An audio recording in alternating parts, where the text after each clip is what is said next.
The Vract dropships fell from orbit like metal rain, thousands of them, carrying the last warriors of their invasion force. They targeted 16 cities simultaneously, planning to overwhelm Earth's defenses through sheer numbers. But as the first ships entered the atmosphere, Dr. Hana's nanoswarms activated.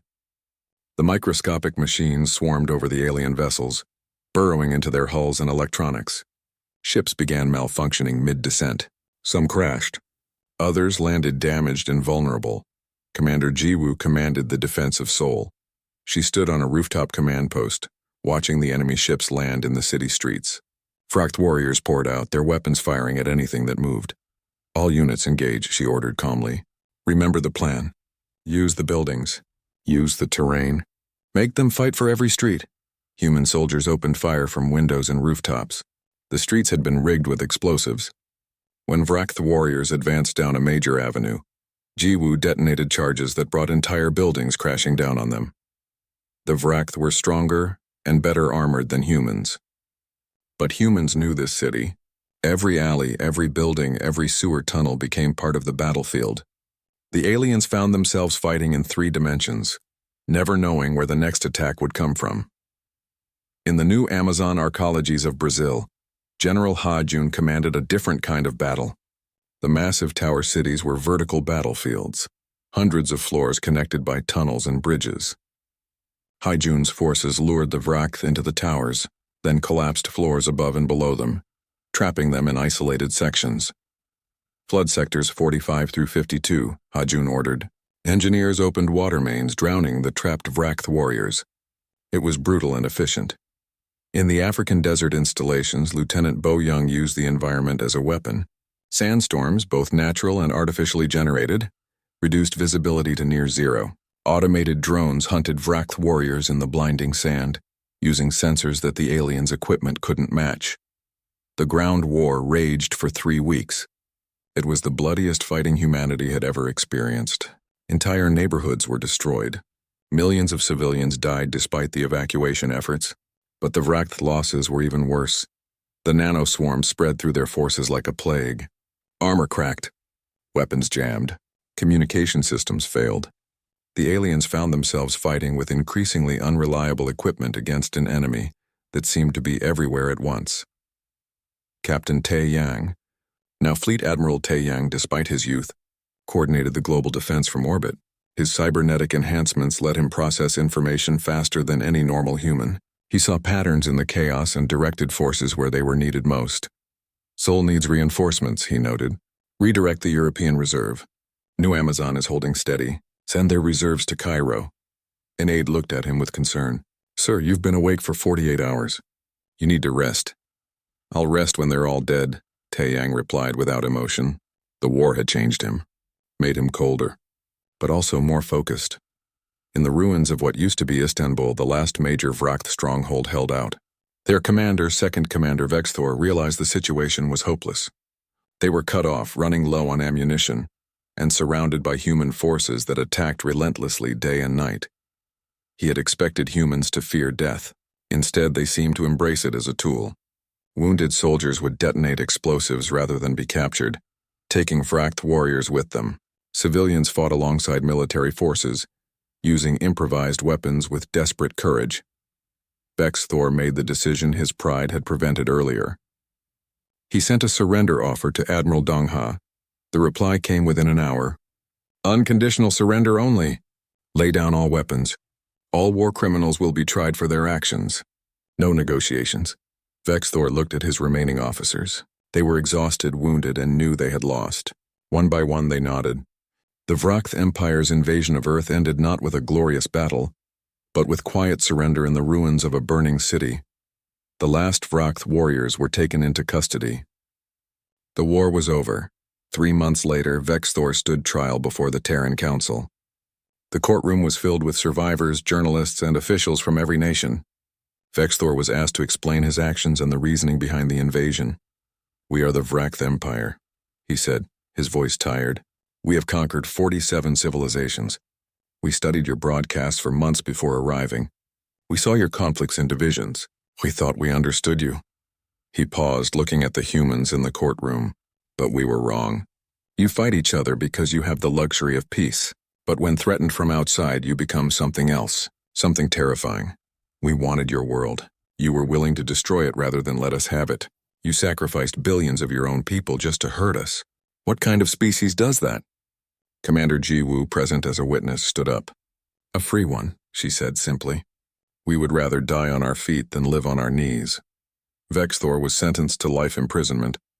The other surviving Fract were given various sentences or returned to their empire as a warning. The message was clear. Humanity was not prey. The cost of victory was staggering. 3 billion humans dead, entire cities destroyed, the economy in ruins, 50 years of progress wiped out in 6 months of war. But humanity had survived. And in surviving, they had proven something important. Admiral Dong-ha retired after the war. He spent his remaining years writing a book about the decisions he made. Every death weighed on him, but he never regretted the choice to fight. Fleet Admiral Tae Yang became the youngest person ever to command Earth's rebuilt military. His cybernetic enhancements became a symbol of the war's cost, but also of humanity's resilience. He oversaw the expansion into former Vract territory, making sure humanity would never be caught unprepared again. Commander Ji-woo left the military and returned to her daughter. She took a teaching position at the Naval Academy, training the next generation. Her first lesson to every class was simple. Pray for peace. Prepare for war. And if war comes, fight with everything you have. Dr. Hana struggled with guilt over the weapons she created. The nanoswarms alone had killed hundreds of thousands of Vract warriors in horrible ways. She redirected her research toward healing technologies, developing medical treatments that saved millions of lives during the reconstruction.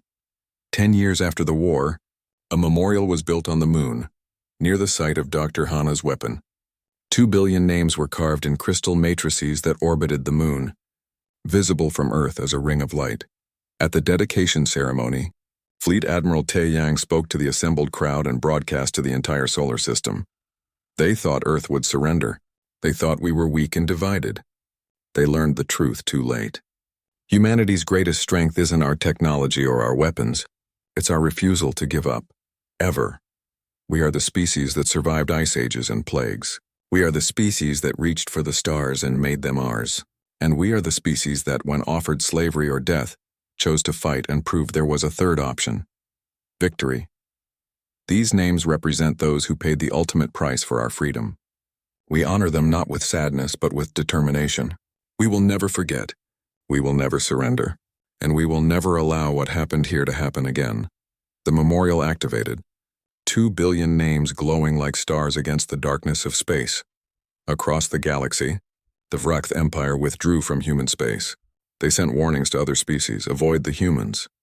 They appear civilized, but they are not. They are predators who have learned to use tools. Other alien civilizations watched humanity with a mixture of fear and respect. Some sought alliance. Others avoided human space entirely. All of them learned the same lesson. Humanity will negotiate. Humanity will trade. Humanity will befriend. But if you threaten humanity's home, if you try to enslave them, if you make them choose between freedom and survival, they will choose freedom every single time, and they will make you regret ever finding their world. In the depths of space, in 100 different alien languages, one phrase became common when discussing Earth. Humanity does not kneel. It was a warning. And it was true, the war was over. Humanity had won, and the galaxy would never see them the same way again. Earth burned. The Vract fleet, reduced to 140 ships but still dangerous, reached orbit around humanity's homeworld. Their orders were simple. Make humans suffer until they surrender. Massive energy beams lanced down from space, targeting cities across the globe. New York, Tokyo, Mumbai, Lagos. Millions of people fled to underground shelters as the surface was bombarded. Buildings collapsed. Fires raged. The sky itself seemed to be falling. Admiral Dong-ha watched from deep beneath the Swiss mountains, his face carved from stone. Every death report felt like a knife in his heart, but he couldn't show weakness now. Too many people depended on him. Status of the Luna weapon? He asked quietly. An officer checked his console. Dr. Hana reports it will be ready in 6 hours. But sir, the Vract will detect the power buildup. They'll know we're charging something big. I'm counting on it, Dong-ha replied. Send the signal to Captain Tai Yang. On a medical ship orbiting the moon, Tai Yang was being fitted with his new cybernetic arm. The doctors had also replaced his damaged eye with an advanced optical implant. He looked more machine than man now, but his mind was still sharp. "You should be recovering," the doctor protested. "You're not ready for combat." Tai Yang stood up, testing his new arm. The metal fingers flexed smoothly. "I'm ready enough. My people need me." He took command of the 15 remaining ships assigned to defend the moon. 15 ships against the 40 that the Vract were sending to destroy the Luna weapon. The math was terrible, but Tai Yang had stopped caring about math weeks ago. Dr. Hana worked in the heart of the lunar research facility, surrounded by the massive machinery of her ultimate weapon. The Luna weapon was simple in concept but devastating in execution. It used the moon's entire power grid to create a focused energy beam capable of crossing the solar system. But it needed time to charge. 6 hours of continuous power draw. And during those 6 hours, the moon would light up on every sensor like a beacon. The Vract detected it within minutes. 40 warships changed course, heading directly for the moon. Tai Yang watched them come. His small fleet moved to intercept. On his tactical display, the enemy ships glowed red. 15 blue dots against 40 red ones. "This is Captain Tai Yang to all ships," he broadcast. "They outnumber us. They outgun us. They think they've already won. Let's prove them wrong one more time." The battle began at the edge of the moon's gravity well. Tai Yang's ships used the terrain, hiding behind craters and using the lunar surface to block enemy fire. They fought like cornered animals, vicious and unpredictable. Lieutenant Yuna, still grieving for Major Subin, flew her fighter with cold precision. She led a squadron of drones loaded with nuclear warheads. They swarmed a Vract cruiser, too many targets for its defenses to track. 6 drones got through. The cruiser became a brief sun. Corporal Minji, now promoted and serving on Tai Yang's bridge, hacked into Vract communication networks. She sent false orders that made 3 enemy ships fire on each other. The confusion bought them precious minutes. Specialist Bora, trained by the late Sergeant Dae Jung, piloted a small shuttle packed with explosives into a Vract carrier's hangar bay. She detonated the payload manually, taking the entire carrier with her. One by one, Tai Yang's ships were destroyed. But they sold themselves dearly. Each human vessel took 1 or 2 enemy ships with them. The 40 became 30, then 25, then 20. 5 hours into the charge cycle, only Tai Yang's flagship remained. His ship was battered and barely functioning. Half the crew was dead, but they still fought. "Sir, Vract boarding parties are breaching the hull," an officer reported. "Seal those sections and vent the atmosphere," Tai Yang ordered coldly. He had become something hard and terrible during this war. A weapon shaped like a man. The Vract soldiers reached the bridge just as Dr. Hana's voice came over the communication system. "The weapon is charged and ready to fire. You bought us enough time, Captain." Tai Yang smiled through his bloodied face. "Then fire. Don't worry about us. Just make it count." The Luna weapon fired. A beam of pure energy, carrying the output of thousands of fusion reactors, lanced across space. It crossed the distance to Jupiter in 12 seconds. The Vract had established their supply base there. Dozens of massive carrier ships refueling and building reinforcements. The beam struck the primary supply carrier directly. The ship's antimatter storage exploded. That explosion triggered the next ship and the next in a cascade of destruction. 60 Vract vessels were consumed in a chain reaction visible from Earth. On Earth, people emerged from their shelters to see a new star in the sky. For a brief moment, Jupiter shone as bright as the moon. Then it faded, leaving only debris. The Vract fleet in Earth orbit suddenly understood their situation. No supplies, no reinforcements, no way home. They were stranded in an enemy solar system, surrounded by humans who refused to stop fighting. Admiral Dongha sent them a message. His face appeared on their screens, hard and unforgiving. "You came here to conquer us. You destroyed our cities. You killed our people. Now you're trapped here with us. You have one chance to leave this system alive.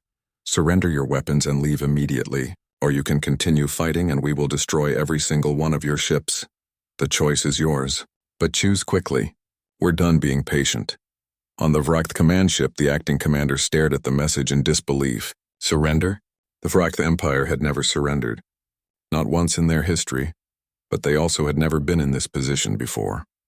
Cut off, outnumbered now as human reserves arrived from across the solar system, and facing an enemy that seemed incapable of giving up. Some Vrakth officers argued for retreat, but others, driven by pride and fury, wanted revenge. The debate raged through their ranks for hours. Finally, they made their decision. They would not surrender. They would not retreat. They would launch one final assault on Earth itself. If they were going to die here, they would take humanity with them.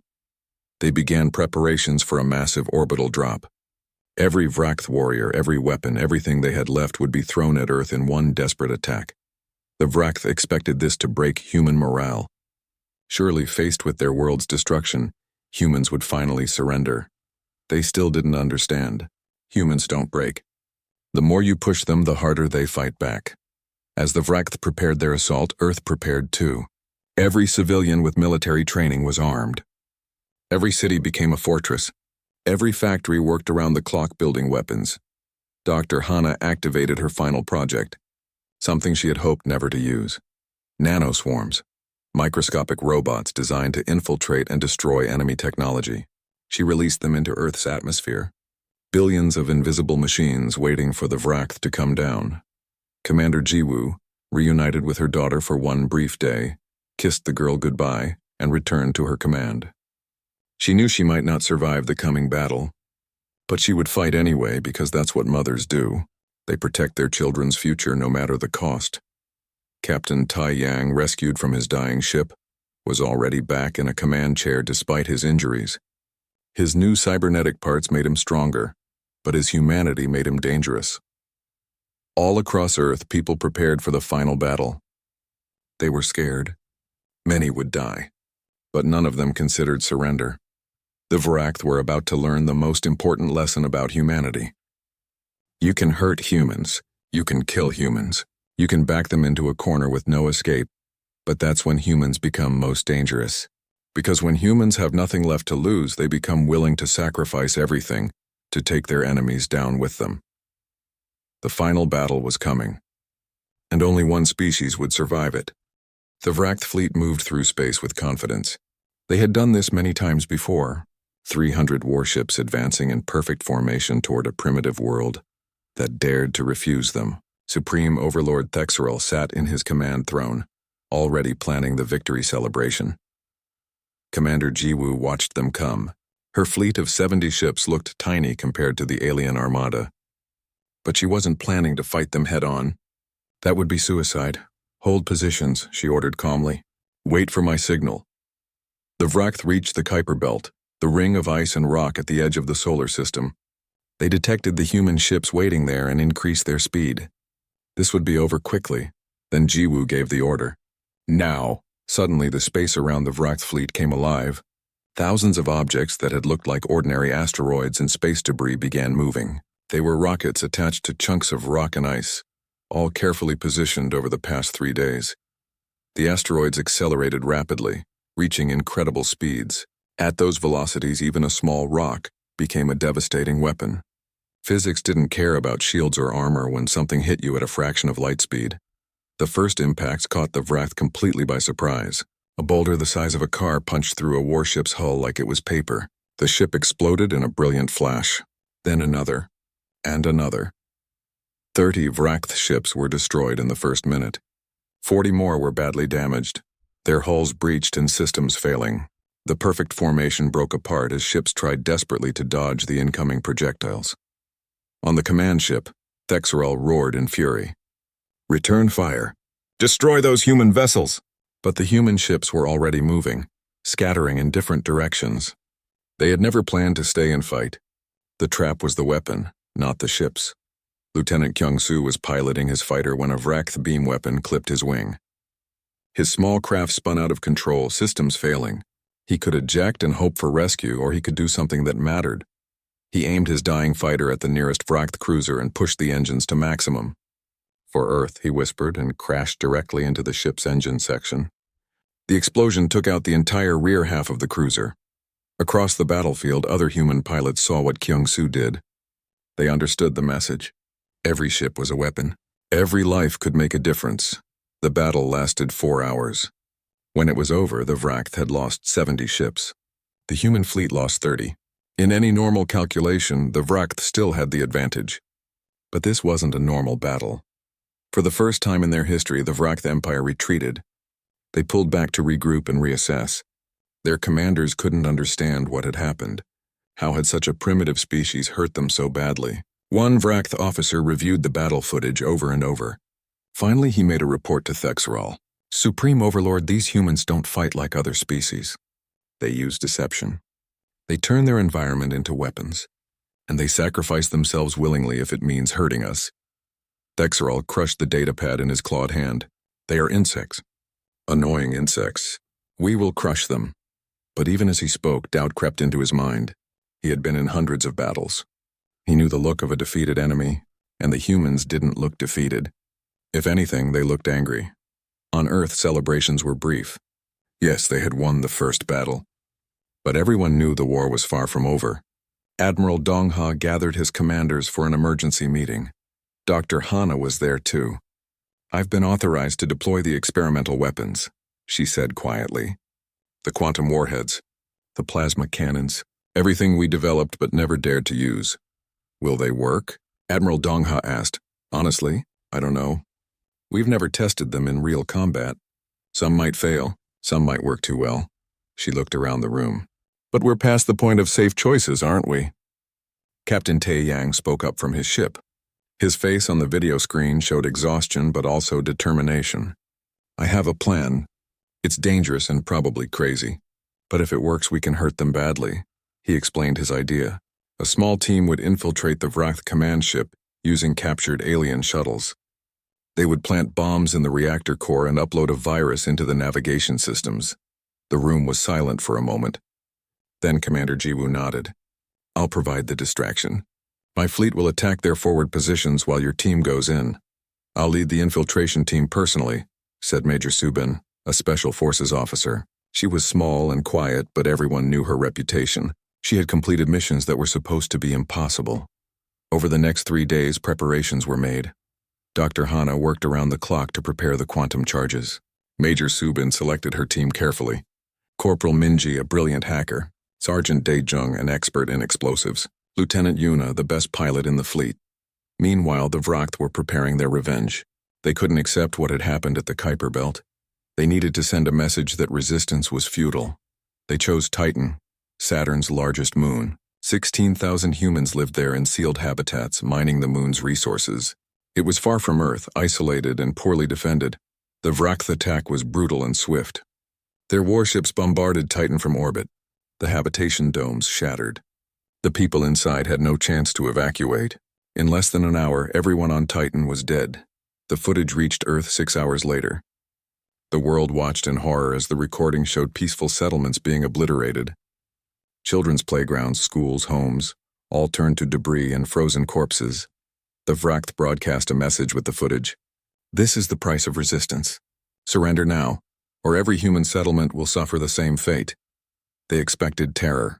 They expected Earth's leaders to reconsider. They expected surrender.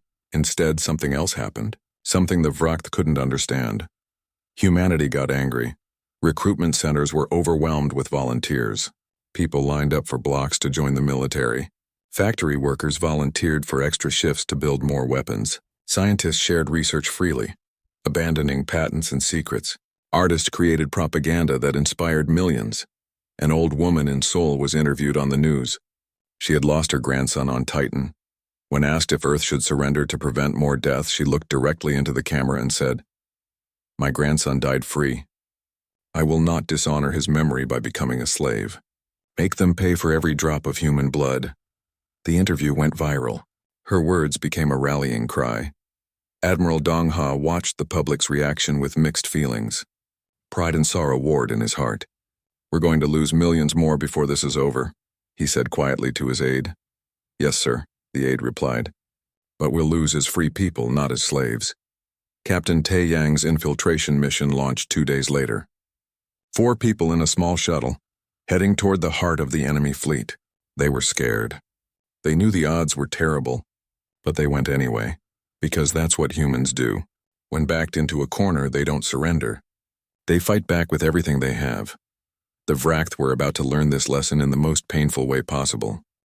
The captured Vract shuttle drifted through space looking like just another damaged vessel from the earlier battles. Inside, Major Subin and her team wore stolen Vract armor, modified to fit human bodies. The suits smelled terrible and were uncomfortable, but they might save their lives. "We're approaching the command ship," Lieutenant Yuna whispered from the pilot's seat. Her hands were steady on the controls despite her racing heart. The massive Vract flagship, called Dominator's Fist, loomed ahead of them. It was the size of a small city, bristling with weapons and sensors. One wrong move and they would be detected and destroyed instantly. Corporal Minji worked frantically at her console, transmitting false identification codes that she had pieced together from intercepted communications. Please work," she muttered under her breath. For a long moment, nothing happened. Then a docking bay door opened on the side of the massive ship. "We're in," Yuna breathed in relief. They landed the shuttle among dozens of other damaged craft. Vract workers moved about repairing ships and unloading supplies. The team slipped out quietly, trying to walk like the aliens did. It was harder than it looked. Vract moved with a strange swaying gait that felt unnatural to human bodies. Sergeant Daejung carried a bag that looked like maintenance equipment, but actually contained Dr. Hana's quantum charges. Each device was small, no bigger than a fist, but packed with enough destructive power to tear apart a building from the inside. They followed the maintenance corridors deeper into the ship, using the layout that intelligence had pieced together from scans and intercepted communications. Twice they passed groups of Vract warriors. Each time, Subin's team kept their heads down and walked with purpose as if they belonged there. The ship's interior was disturbing. They passed rooms filled with strange equipment and preserved specimens. When Minji looked closer at one chamber, she gasped. Inside were biological samples from dozens of different species. Aliens they had never seen before, all dead and catalogued like insects in a collection. "They've been doing this to other races," Minji whispered in horror. "For how long?" "Focus," Subin ordered, though her voice shook slightly. "We have a job to do." They reached the reactor core without being challenged. The massive chamber hummed with energy, the heart of the ship's power system. This was where they would plant the bombs. Daejung got to work immediately, placing the quantum charges at key structural points. Each device would create a tiny explosion that ignored normal physics, appearing inside the reactor's shielding rather than trying to break through from outside. Dr. Hana had called it reality hacking. Meanwhile, Minji connected her equipment to a maintenance port and began uploading the virus into the ship's navigation system. The virus was designed to spread through the Vract network, corrupting their targeting systems and communications. "How long?" Subin asked, standing guard at the door. 5 minutes, both Daejung and Minji answered at the same time. Those 5 minutes felt like hours. Every sound in the corridor outside made Subin's hand tighten on her weapon. Every second was a second closer to discovery or escape. Then alarms began blaring throughout the ship. Red lights flashed. Vract warriors rushed through the corridors.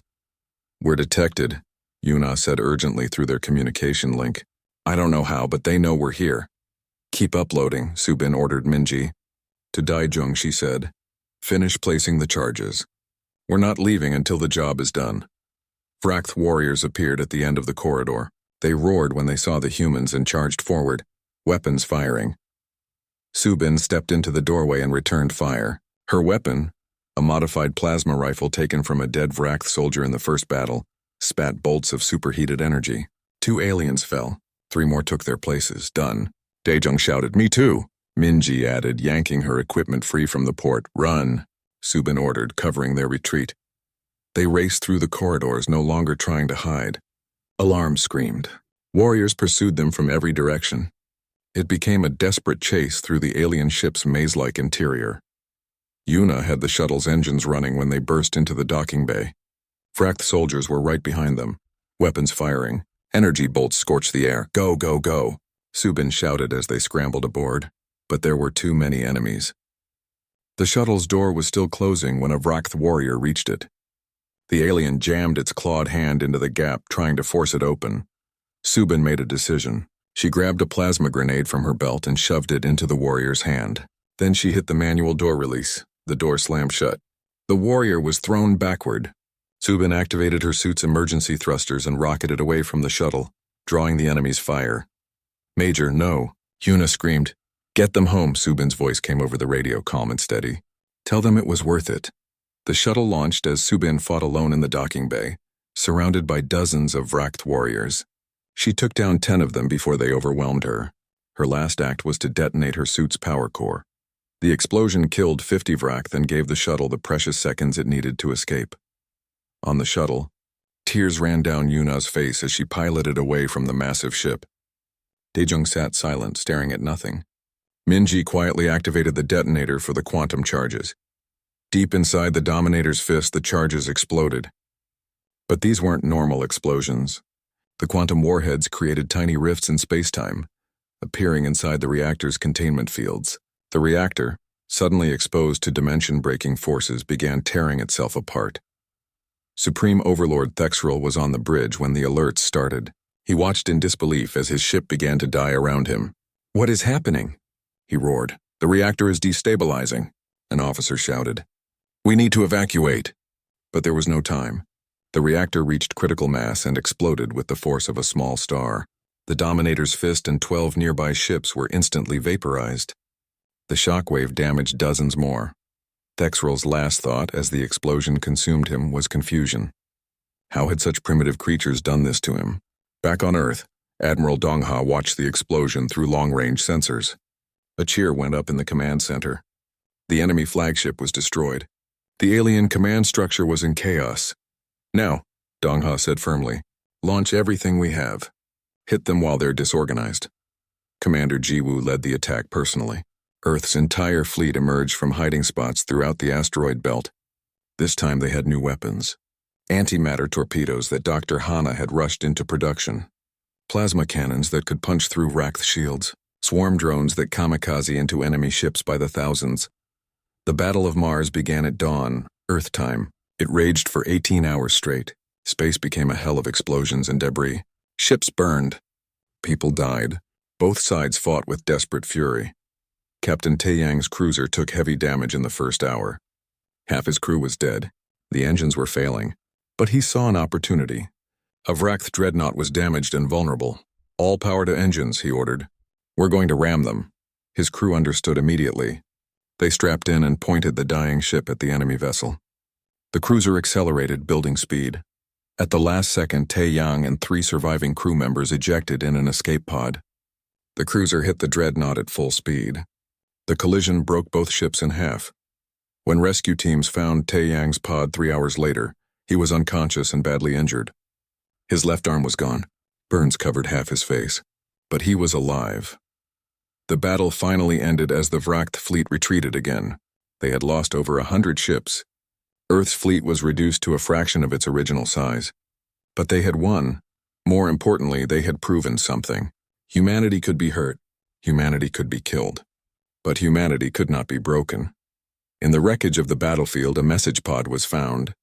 It contained an intercepted Vract communication. One officer to another speaking in fear. How do you defeat an enemy that treats death as a weapon? No one had an answer. The stars above Earth looked different on that cold morning in March 2187. Commander Jiwoo stood on the observation deck of the orbital station, her coffee growing cold in her hand. She had seen many things in her 20 years of military service, but nothing prepared her for this. 300 alien ships emerged from the darkness of space. They were massive, each one larger than any city on Earth. Their hulls were dark and covered with weapons. They moved in perfect formation, like predators circling their prey. Jiwoo's hands shook slightly as she set down her coffee cup. She pressed the emergency alarm button. Red lights flashed throughout the station. Within seconds, her crew rushed to their battle stations. On Earth below, billions of people woke up to the news. Alien ships had arrived. The footage played on every screen across the planet. People watched in fear and wonder as the massive fleet positioned itself at the edge of their solar system. Captain Taeyang was in a meeting when the alert came through. He was young for a captain, only 32 years old, but he had earned his position through brilliant tactical thinking. He ran to the bridge of his ship, the Indomitable, and took command immediately. "Get me a visual," he ordered. The main screen flickered to life. showing the alien fleet in all its terrible glory. Admiral Dong Ha, the supreme commander of all Earth's military forces, called an emergency meeting. Military leaders, scientists, and government officials gathered in the underground command center beneath Geneva. The room buzzed with worried voices. Dr. Hana arrived last. She was a small woman with tired eyes and gray hair tied back in a simple bun. For 15 years, she had worked on weapons projects that the government called too dangerous to use. Now, as she looked at the faces around the table, she wondered if her work would finally be needed. The aliens sent their message at exactly noon, Earth time. Every communication device on the planet received it simultaneously. Phones, computers, radios, even old television sets suddenly displayed the same image. A creature appeared on the screens. It was tall and covered in dark scales. Its eyes were red and cold. When it spoke, the words were translated automatically into every human language. I am Supreme Overlord Thexral of the Vrakth Empire. Your planet has been selected for incorporation into our domain. You have 72 hours to surrender completely. Lay down all weapons. Disable all military installations. Prepare to accept our rule. The creature's voice was emotionless, as if it was reading from a boring script. If you comply, your species will be allowed to exist as workers in our empire. If you resist, we will destroy your cities one by one until nothing remains. We have conquered 47 star systems. No species has ever successfully resisted us. The screen changed to show recordings of other worlds. Beautiful planets reduced to burning wastelands. Cities turned to ash. The message was clear and brutal. Then the transmission ended. Silence fell across Earth. In the command center, Admiral Dong Ha looked around the table. Options? He asked quietly. A general spoke first. We have 70 ships capable of space combat. They have 300. Our weapons are untested against their technology. If we fight, we will likely lose. A politician added, perhaps we should negotiate. Maybe we can find terms that allow humanity to survive. Dr. Hana shook her head. I've analyzed their message. They didn't come here to negotiate. They came here to take. They've done this before many times. They have a pattern. They show up, they demand surrender, and if anyone resists even slightly, they destroy everything. So what do we do? Someone asked. Captain Tae Yang, participating via video link from his ship, spoke up. We fight. The room erupted in argument. Fight? Against such overwhelming odds? It was suicide. It was madness. But then Commander Jiwoo's voice cut through the noise. He's right, we fight. Because if we surrender, we lose everything that makes us human. Our freedom. Our dignity. Our future. At least if we fight, we die on our feet. Admiral Dong Ha raised his hand for silence. This decision is too important for just us. The world's leaders must decide together. Over the next 24 hours, something remarkable happened. The nations of Earth, which had spent centuries fighting each other, came together. Emergency sessions were held in every government. People debated in the streets, in homes, and offices. The Vrakth expected fear and division. They had studied human broadcasts for months before arriving. They saw wars, conflicts, and disagreements. They concluded that humans were too fractured to mount effective resistance. They were wrong. When the vote came, it was nearly unanimous. From Tokyo to New York, from Sydney to Cairo, the answer was the same. Humanity would not kneel. Captain Tae Yang was given the honor of delivering Earth's response. He sat in his command chair looking directly into the camera. Behind him, his crew worked quietly at their stations. To the Vrakth Empire, he began, his voice steady and clear. We have received your ultimatum. We have considered your threats. We have reviewed your demands. And our answer is this, no. He leaned forward slightly. You have conquered 47 worlds. You think this makes you powerful. You think this makes you unstoppable, but you have never faced humanity before. We are the species that survived ice ages and plagues. We are the species that learned to fly by watching birds and reach the stars by refusing to accept limits. We are the species that fights hardest when backed into a corner. You came here expecting us to surrender. You thought we would choose slavery over death, but you don't understand us at all. We would rather die free than live as your slaves. Tae Yang stood up. Behind him, his entire crew stood as well. So here is our answer, Supreme Overlord Thexral. Come and take what you think is yours. We'll be waiting. The transmission ended. On the Vrakth command ship, Thexral watched the message with something close to amusement. Defiance. He had seen it before. from species that didn't understand their situation. It never lasted long. He turned to his second-in-command. "Begin the attack. Show them what happens to those who refuse the Empire." But as the Vracht fleet began to move forward, something happened that they didn't expect. Earth's orbital stations powered up. Military ships that had been hiding in the asteroid belt suddenly appeared on sensors. And on Earth itself, millions of people were volunteering for military service. Commander Ji-woo stood on her bridge, watching the enemy approach. She had a plan, a desperate and dangerous plan, but it might just work. "All ships, this is Commander Ji-woo," she broadcast on the fleet channel. "Move to positions Alpha through Gamma. Activate the packages we deployed yesterday. And remember, we're not trying to win this battle. We're trying to make them bleed." The first battle for Earth was about to begin. The Vracht expected an easy victory.